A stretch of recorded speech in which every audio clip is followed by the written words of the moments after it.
Hello, welcome again in another episode of Drama Simplified. Today we're going to talk about another play, Pygmalion. Pygmalion, which was written by George Bernard Shaw. This play was written in 1912 by George Bernard Shaw and was first premiered in 1913 at Hofburg Theatre. So let's talk about the writer first. Who was George Bernard Shaw? George Bernard Shaw was a Irish playwright. He was born in Ireland on 26th of July 1856. He was a novelist. He wrote short stories. He was a theatre critic and a political activist. At a very young age, he moved to England, where he established himself as a writer and a novelist.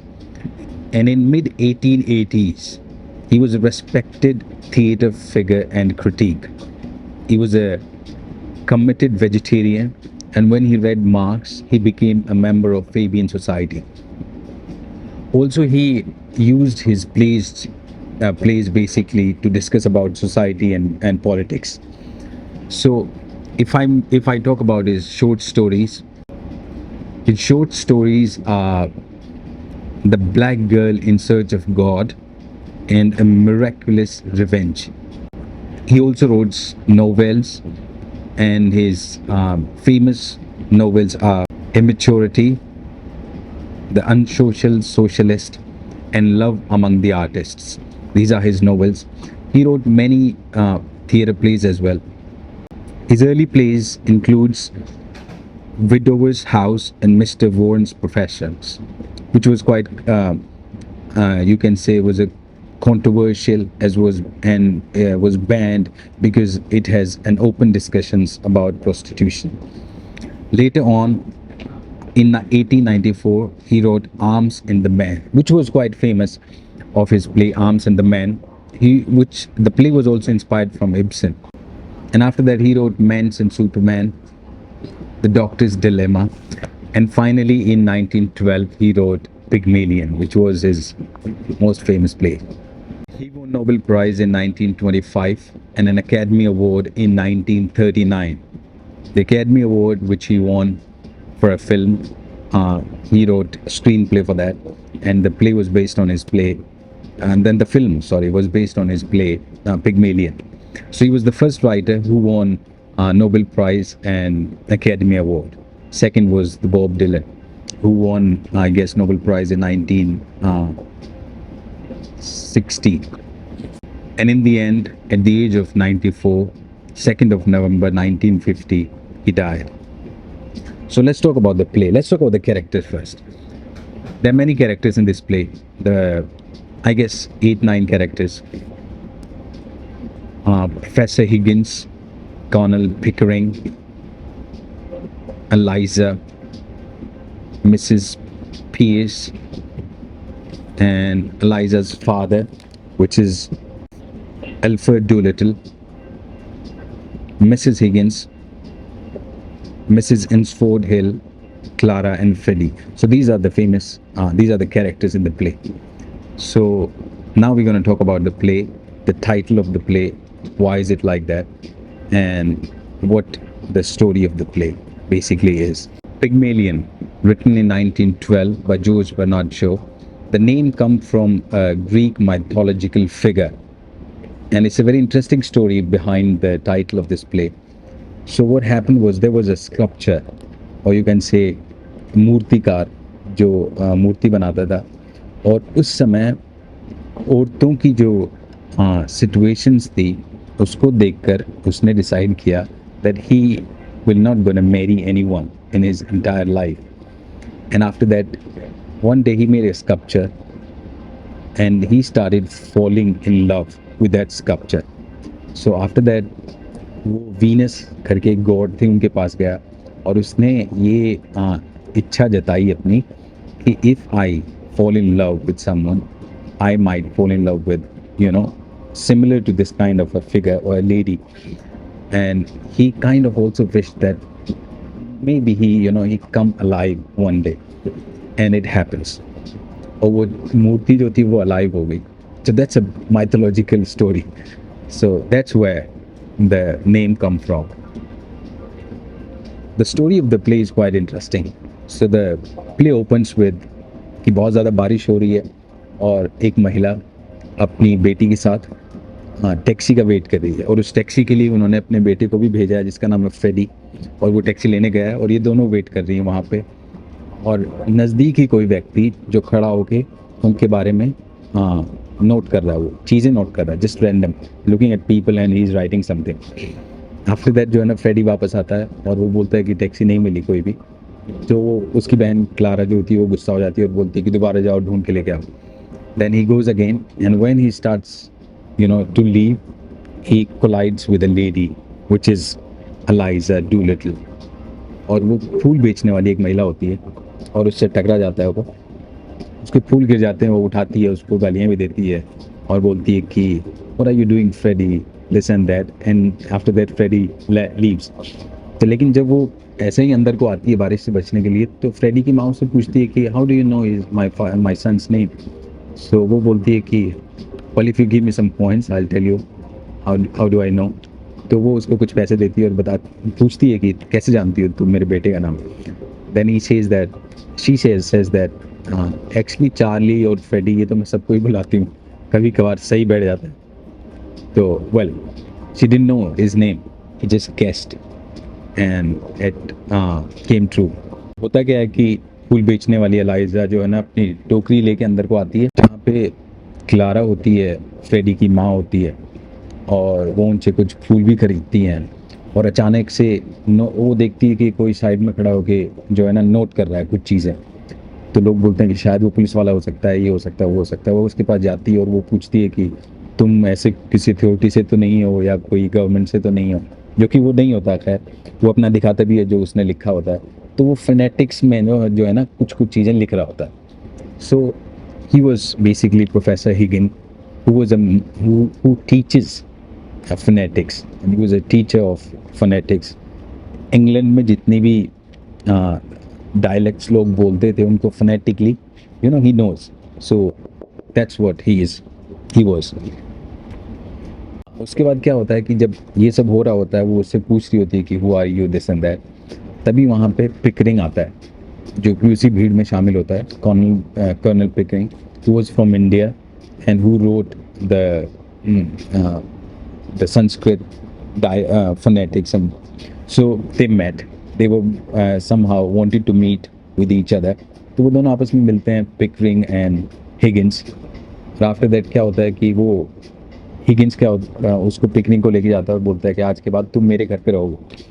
तो वो उसको लेके जाता है और वो जब वहाँ पे खड़े होते हैं तो वो बात करता है कि I can make this girl as upper class woman ELISA.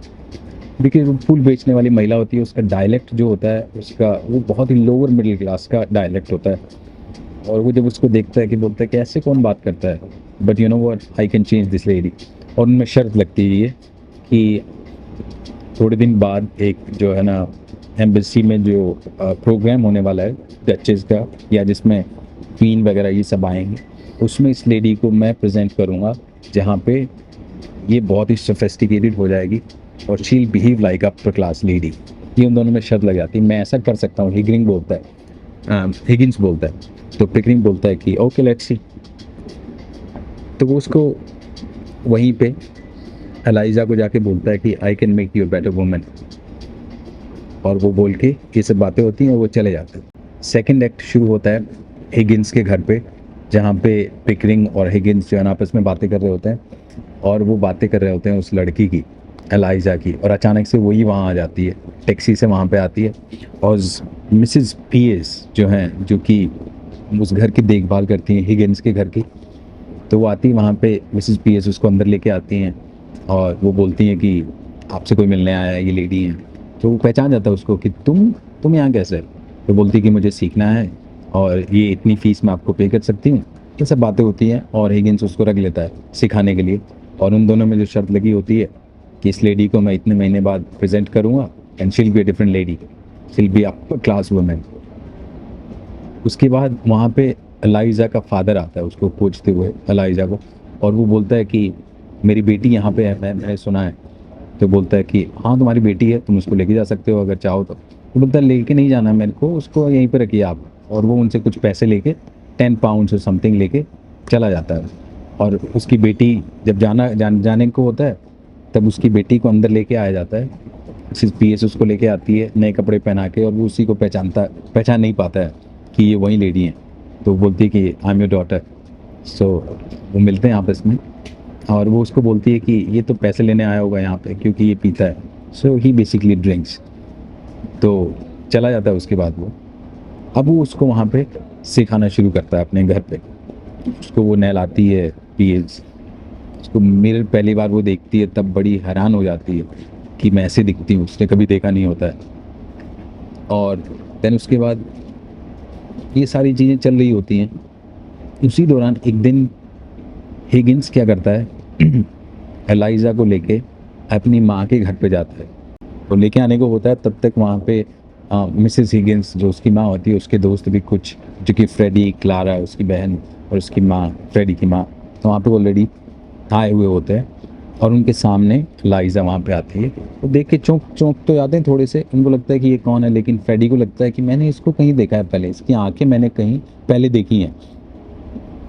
और वो वहाँ पे उस टेस्ट में इतनी ज़्यादा सक्सेसफुल नहीं हो पाती है। खैर अच्छा करती है वो, लेकिन इतना ज़्यादा सक्सेसफुल नहीं हो पाती है। लोग, उनको पता लग जाता है उसकी माँ को कि she is not fully prepared yet, you have to work on her I guess more. तो देन अगले एक्ट में क्या होता है कि हिगिंस जो है उस पर दोबारा मेहनत करता है, उसको फोनेटिकली और बहुत सारी चीज़ें सिखाता है, कैसे वर्ड्स के साउंड, कैसे उनको प्रोनाउंस करना है, कैसे अपर क्लास की महिलाएं बोलती हैं, कैसे ग्रीट करती हैं वो, कैसे चलती हैं। क्योंकि अभी जो जो आ, जो प्रोग्राम जो होने वाला था वो नज़दीक आ रहा होता है, और वो उसको तैयार कर रहा होता है, रातों रात लगा देता है वो। और इसके बाद होता है क्या है कि वो सब लोग उस प्रोग्राम में जाते हैं, सब शॉक हो जाते हैं देख के कि who is she, you know, because she became a different lady now. और पूरी सभा, सारे लोग जो है ना वो देख के चकित रह जाते हैं कि who is this lady, because she is totally different now. और बहुत अच्छा परफॉर्म करती है वो। तो उसके बाद कट टू शॉट, उसके बाद सब लोग वापस घर पे आते हैं, और professor Higgins and colonel Pickering जो है ना बातें कर रहे हैं और बोलते हैं कि बहुत अच्छा किया हिगिंस, तुमने इस लेडी को चेंज कर दिया, ये है वो है। और एलाइजा ये सब सुन रही होती है, और वो रोने लगती है सुन के कि उसको तो कोई क्रेडिट दिया ही नहीं गया, मतलब उसने ये सब किया, उसका तो कोई क्रेडिट नहीं हो रहा, ये दोनों मैन जो है ना आपस में फुल क्रेडिट ले रहे हैं। तो बहुत गुस्सा हो जाती है उस पर, स्लिपर्स जो है ना फेंक के मारती है हिगिंस पे। हिगिंस भी गुस्सा हो जाता है कि ये ऐसे कैसे बिहेव कर रही है, और वो उसको छोड़ के वहाँ से चली जाती है। और वो उसको बोलती है, there was very interesting lines in the play, वह उसको बोलती है कि what am I fit for, what have you left me fit for, where am I to go, what am I to do, what to become of me. क्योंकि वो change हो जाती है पूरी, और उसको अब समझ नहीं आ रहा है कि वो कहाँ जाए और क्या करे। क्योंकि पहले तो वो फूल बेचती थी अच्छे खासे, अब वो भी नहीं कर सकती। यहाँ पे एक और डायलॉग आता है एलाइजा का, जब वो बोलती है कि I sold flowers, I didn't sell my myself you've made a lady of me, I am not fit to sell anything else, I wish you'd left me where you found me। तो अब तो वो कहीं की नहीं रहती है। खैर वो छोड़ के चली जाती है उसको, और जैसे ही निकलती है तो फ्रेडी वहाँ पे खड़ा होता है, और वो उसको देख के बोलता है कि मैं तो डेली तुम्हारा यहाँ पे इंतज़ार करता हूँ, and I love you so much. तो उसको भी अच्छा लगता है जो है ना कि खैर कोई तो है दुनिया में जो उससे प्यार करता है। और वो छोड़ के उसको फ्रेडी को वहाँ से गुस्से में, एंड देन जो है ना मिसेस हिगिंस, जो प्रोफेसर हिगिंस की मदर है, उनके घर चली जाती है वो। हिगिंस भी बहुत गुस्से में जो है ना अपनी माँ के घर जाता है और बोलता है कि वो चली गई वहाँ से। बहुत गुस्सा होता है because he is a very rude manner person. उसकी कुछ शर्तें होती है जिन पे वो जीता है, और कैसे वो बिहेव करता है, ये सब चीज़ें हैं उसकी। उसकी माँ भी बोलती है कि एक्चुअली यू डिड रॉन्ग, तुमको उसको क्रेडिट देना चाहिए था, उसने ये सब चीज़ें की हैं। और वो बोलती है कि एलाइजा जो है ना वो यहाँ पे है, उसको वो सब लेके आते हैं। उसका बाप भी फिर वहाँ पे आता है एलाइजा का, जो कि बोलता है कि मेरी दोबारा शादी हो रही है और मैं अपनी बेटी को ये सब बताने आया हूँ। तो वो बताता है अपनी बेटी को, और वो बोलता है कि मिसेस हिगिंस को कि आप आइएगा शादी में। तो वो लोग जाते हैं शादी में उसके, अपीयरिंग, तो वो सब लोग शादी में जाते हैं मतलब। तो उसके बाद एलाइजा जो है ना कि, और हिगिंस और एलाइजा दोनों का झगड़ा होता है बहुत, और बोलते हैं कि तुमने ये सब देना चाहिए था, क्रेडिट मुझे देना चाहिए था, you made me something else basically, this is the whole thing. और उसने इतना चेंज कर दिया उसको कि अब वो कहाँ, कहीं की नहीं रही, वो कहाँ जाए, अब वो क्या करे, ये सब जो है ना टॉपिक्स हैं उसके। तो ये सब एजेंडाज या पिन पॉइंट है मतलब प्लेज में, वाई यू कैन फोकस। तो प्ले जो है ना वो एंड होता है इसी पे कि हिगिंस जो अपने अपने घर में होता है और वो सुन रहा होता है रिकॉर्डिंग्स वगैरह उसकी, जो उसने रिकॉर्ड किए हैं लाई जाके। हाँ, जब वो उसको फोनेटिक्स पढ़ा रहा था, अंग्रेजी पढ़ा रहा था तब की। और जो है ना लाइजा जो है ना वो चली जाती है वहाँ से। यहाँ पे प्ले ख़त्म होता है बेसिकली। जो प्ले का मेन जो है ना पॉइंट्स है, जो if we analyze the play, what we get from it, there are 2-3 questions कि आदमी जो है, man, does he have the power to make a woman of his own desires? क्योंकि जो माइथोलॉजिकल स्टोरी है ग्रीक वाली, जहाँ से इस प्ले का नाम लिया गया है, उसमें वही होता है, वो स्कल्पचर बनाता है वो अपने, उसका बहुत सुंदर स्कल्पचर बन जाता है और वो उसी के प्यार में पागल हो जाता है देन जो स्कल्पचर होता है। तो यहाँ पे यही सवाल आता है कि आदमी के पास इतना पावर है क्या, जहाँ पे वो अपनी डिज़ायर्स की जो है ना वुमेन जो है ना वो बना पाए। और वुमेन और मेन के अंदर और बिटवीन क्या सेक्सुअल ही जो है ना रिलेशंस हो सकते हैं, इसके अलावा भी कुछ हो सकता है? ये there is another point in it. Social hierarchy का एक पॉइंट जो है ना वो प्ले के अंदर आता है, क्योंकि she is a very lower middle class, lower class women basically, and ये आदमी उसको अपर क्लास वुमेन में बदल देता है, जिसके बाद वो कहीं की नहीं रहती है, वो अब फूल भी नहीं बेच सकती, वो वापस जाके वो भी नहीं कर सकती जो वो करती थी, और वो यहाँ की भी नहीं रही क्योंकि वो है ही नहीं यहाँ की, तो यहाँ से तो वो बिलोंग ही नहीं करती इस सोसाइटी से, तो इस लेवल से तो, जो कि उसने उसकी शर्त के लिए ये सब किया। और she also wanted to learn basically, that's another point. तो ये सब जो है ना छोटी छोटी चीज़ें हैं। फोनेटिक लैंग्वेज का एक अनदर पर्सपेक्टिव आता है प्ले में, जो इस प्ले के अंदर, हाँ, पिग्मेलियन के अंदर ये सब टॉपिक्स हैं। इस प्ले को बाद में म्यूजिकल भी कन्वर्ट किया गया, म्यूजिकल में भी, my fair lady I guess नाम से, जो कि बहुत मशहूर हुआ दुनिया भर में। और I guess that's the play and you guys should go and read it, it's a very interesting play, the most famous play from George Bernard Shaw. So in the end, thank you so much for watching this video. I request you all to go and have a read of this beautiful play Pygmalion. In the end, I want to thank the White Crow, and thanks to you guys for watching this video. White Crow is the cafe and library. That's where we are shooting today, and we are grateful towards them. Thank you so much.